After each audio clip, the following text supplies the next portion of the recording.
Nosso tema para esta aula de hoje, que é a criação. É um Bereshit bara Elohim, né? No princípio, bara, que é o verbo criar, Elohim, Deus, criou os céus e a terra. Então, esta declaração, ela resume o relato da criação. Isso aqui seria uma declaração geral. Agora, como ele criou, vai ser explicado de agora para frente. Quando que se deu esse princípio, gente? É provável que seja uma referência ao ponto inicial do tempo, quando Deus criou os céus e a terra. A gente só tem uma noção de tempo por causa do espaço e da matéria. Então é provável que esse princípio aqui não seja um tempo anterior à criação, mas o momento da criação. O momento em que Deus trouxe à existência céus e terra. Então, nesse caso, a expressão no princípio marca o início da criação, ou seja, o início de uma sequência de acontecimentos. Então, o que é o princípio? É o início da criação. É o momento que Deus trouxe à existência os céus e a terra. Conforme argumenta o Dr. Bruce Walker, um grande especialista em Antigo Testamento, princípio se refere a todo o evento criado, os 6 dias da criação, não há algo anterior aos 6 dias em uma parte ou uma parte do primeiro dia. Por que o Dr. Bruce Walker diz isso? Porque tem pessoas que falam que esse princípio aqui fala de um tempo anterior, seria digamos assim, o Big Bang, seria o surgimento do universo, que se deu há bilhões de anos. Já o Dr. Bruce Walker disse, não, o princípio aqui não se refere a um tempo anterior a esse momento da criação, mas sim ao momento da criação. Para ele, princípio é o momento que Deus criou céus e terra. A ciência diz que o universo, ele surgiu através de um Big Bang, através de uma explosão. Eu fico às vezes pensando como é que pessoas tão inteligentes como os cientistas chegam a uma conclusão que uma explosão, que naturalmente gera desordem, gera bagunça, vai gerar uma perfeita harmonia, que é o universo, né? Isso teria ocorrido há aproximadamente 13,8 bilhões de anos. Argumentos contra essa teoria. Que teoria? A do Big Bang. A teoria de que o universo foi criado há 13,8 bilhões de anos. Então, o Dr. Adalto Lourenço, que é teólogo, mas ele é cientista cristão, faleceu recente, ele diz o seguinte: não existe nenhuma explosão conhecida até o momento que produza ordem. Nenhuma. Por quê? Toda explosão produz desordem. Então, não existe nenhuma conhecida que tenha produzido ordem. A única exceção aqui é a proposta pelo Big Bang. A ciência do design inteligente, que eles já chegaram à conclusão de que o universo, para existir da forma que existe, funcionando em perfeita harmonia como funciona, somente uma mente brilhante por trás disso. O Nobel de Física, aqui de 1927, ele diz o seguinte: qualquer ser inteligente, ao estudar o universo, verá que a complexidade nele encontrada vai infinitamente além de qualquer possibilidade de um surgimento espontâneo por meio de causas aleatórias. Qualquer ser inteligente, é só observar o universo, a forma da complexidade que é o universo e como isso funciona, né, em perfeita harmonia. Então tem que ter havido uma mente brilhante. E é claro, nós cremos que foi o nosso Deus. Então, segundo o Dr. Henry Morris, a ciência não contém absolutamente nada que nos impeça de aceitar o fato revelado de que Deus criou todas as coisas. Segundo a ciência, a Terra teria sido criada há 4,5 bilhões de anos. Então, assim, o universo foi criado há 13,8 e a Terra há 4,5 bilhões de anos. Então, a Terra é mais recente. Então, para alguns, o universo foi criado em Gênesis 1 e 1. Então, nós não podemos ter certeza quanto às propostas pela ciência. A criação não é algo que pode ser repetido em experimentos laboratoriais, nem houve observadores humanos que presenciassem isso. Então, ela apresenta Deus como trazendo à existência o que existe, pronto. Então, Deus aqui, a palavra hebraica para Deus é Elohim. Essa palavra, ela é plural, né? É um plural masculino. Geralmente, no hebraico, quando aparecem im e em no final das palavras, essa palavra está no plural. Tá? Então, aqui, embora apareça aqui no plural, não significa deuses aqui. No princípio, os deuses criou os céus e a terra. Tá? Porque, como aparece no plural, era para ser deuses. Mas aqui é um plural de majestade. É um plural de majestade e nesse texto aqui refere-se ao eterno. Refere-se ao Deus supremo, ao Deus verdadeiro. Mas essa palavra Elohim, Deus, ela pode também ser aplicada a Deus supremo, deuses pagãos, juízes ou poderosos governantes.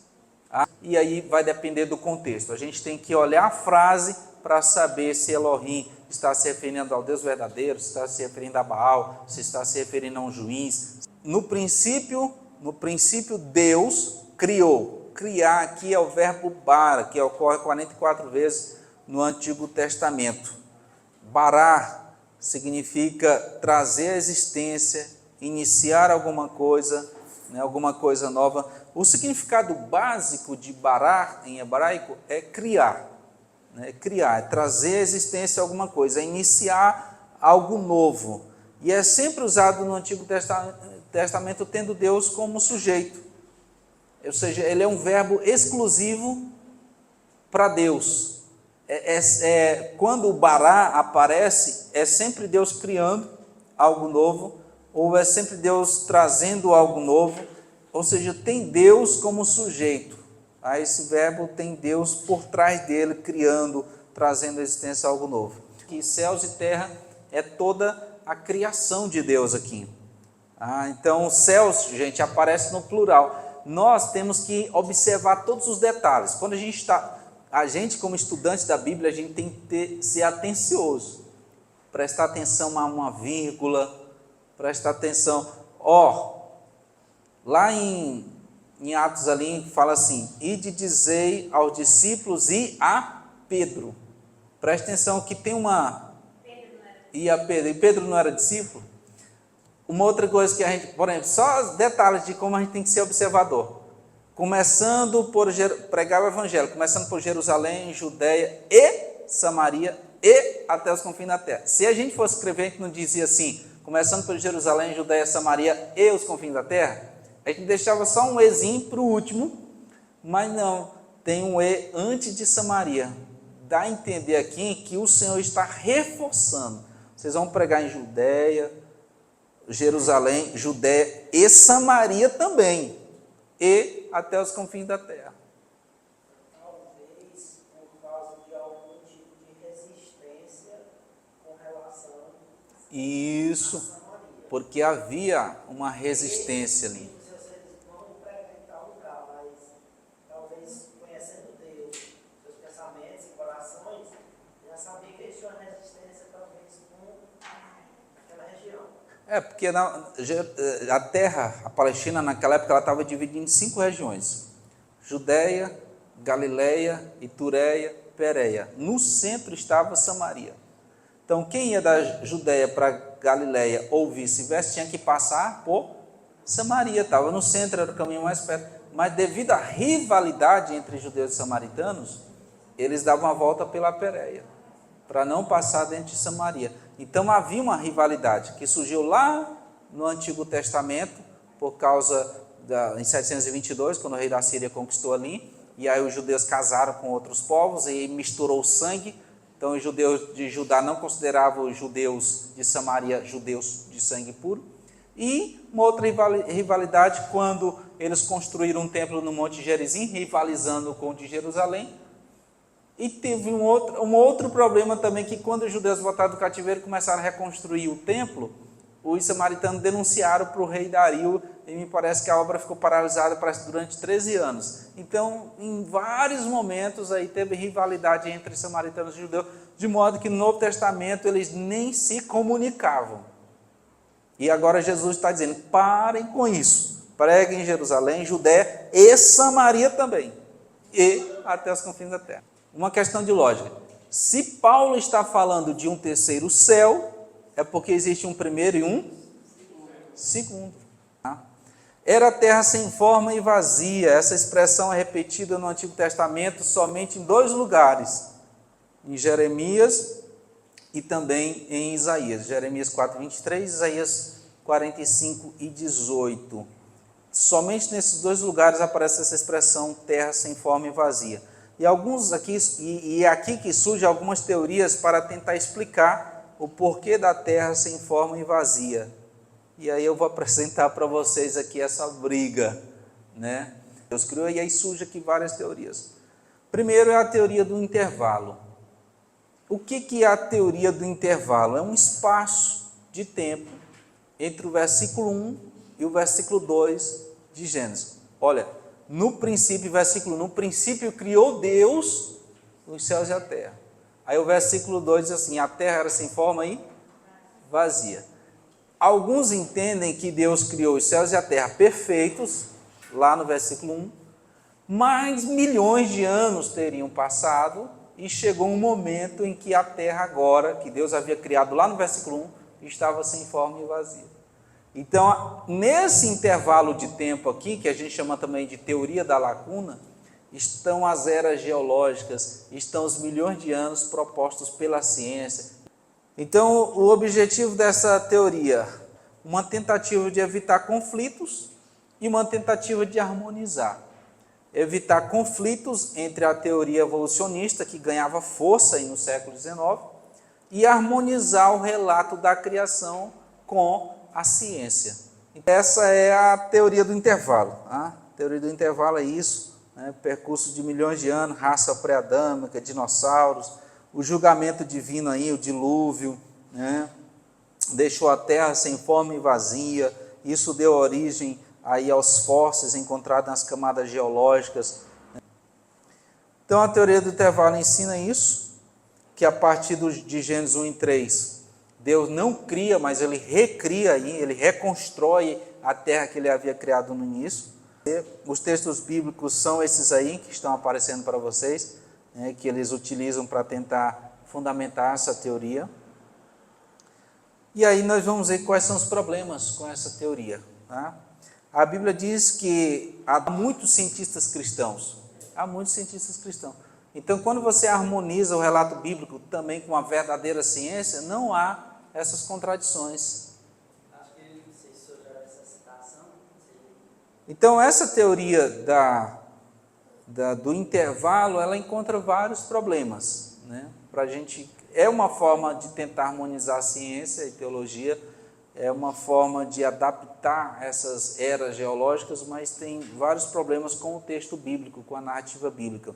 E uma outra teoria é a teoria do dia-era, né? No princípio, Deus criou os céus e a terra. Nisso nós precisamos crer. Tudo que existe foi Deus que criou. Agora, quanto aos detalhes da criação, tá? Nós não podemos ser dogmáticos naquilo que a Bíblia não deixou claro para nós. A Bíblia deixou claro sobre essa questão de datas, tempos, não deixou.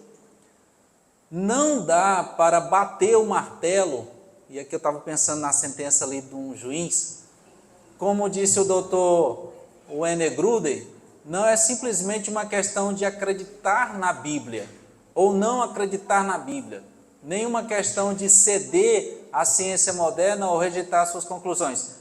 Ou seja, se eu, por exemplo, acreditar em milhões de anos ou bilhões de anos, eu estou contradizendo a Bíblia? Não. Se eu acreditar que foi 10 mil anos, eu estou contradizendo a Bíblia? Também não. Por quê? Porque a Bíblia, ela não deixa claro isso para a gente. O que ela deixa claro é que Deus foi o Criador, mas não se preocupa em dizer para nós há quanto tempo ele fez isso. Tá? Então,